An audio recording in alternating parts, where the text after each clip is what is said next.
This William Lever, what was his phenomenal idea? It was this. Instead of selling his goods in bulk, Lever sold them in packets. And on the packet, he put a brand name. It was as simple as that. But it changed the shopping face of the world. In William Lever's factories, even in the early 1900s, in a world where working men and women lived in a constant dread of unemployment, he had a queer notion that if you paid people decently and made them secure in their jobs, you could produce more with shorter hours. And so, at a time when hungry children played in the Mile End Road, he had already started pension schemes, unemployment and sickness benefits, a works canteen, and the 8-hour day.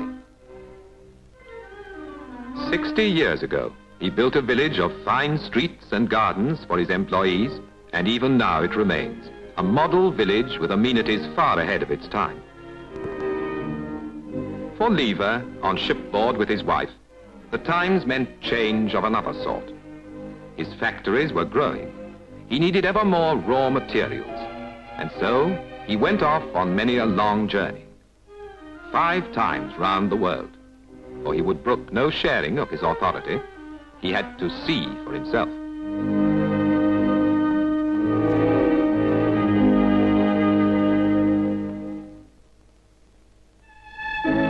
(1910), the Brussels exhibition, the biggest that had ever been held. Lever, the dogged, driving industrialist, for whom the old ways were never good enough, hired trains and boats to take the whole of his factory staff across the channel. A visit to Blackpool was an event, and here they were, the lot of them, off to Brussels. And when they got there, it was better than Blackpool could ever have been. It was a new world, a lovely, wider world in which their parents and grandparents had never taken part. How could anyone foresee that before very long they'd be going back again?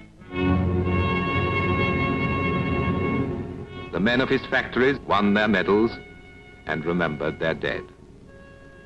By the time that war was over, Lord Leverhulme was a figure in the land, a man to be reckoned with.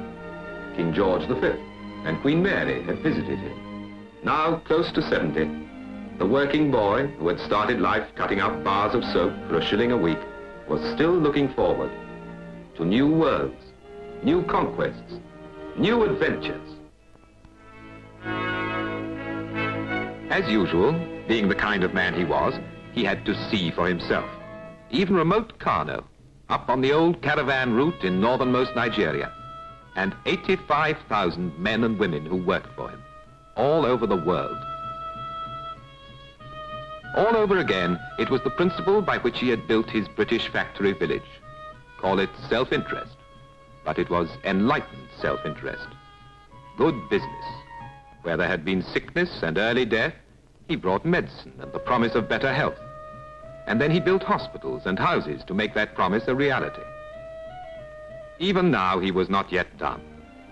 On his way home, once more, he was full of new projects, new ideas, and this time they went beyond markets and manufactures. Already, he had bought Lancaster House for the nation. He had endowed a school of tropical medicine at Liverpool University, a school of architecture, a school of Russian studies, as if he could actually see into a future that was going to stretch beyond his own. Here, then, is a glimpse of a remarkable man. He was the eternal merchant adventurer, and every age needs his like. People who can see and seize the opportunities around them. We, too, in our newer age, need such men, with different tools, perhaps different methods, but with the same drive, the same enduring vision.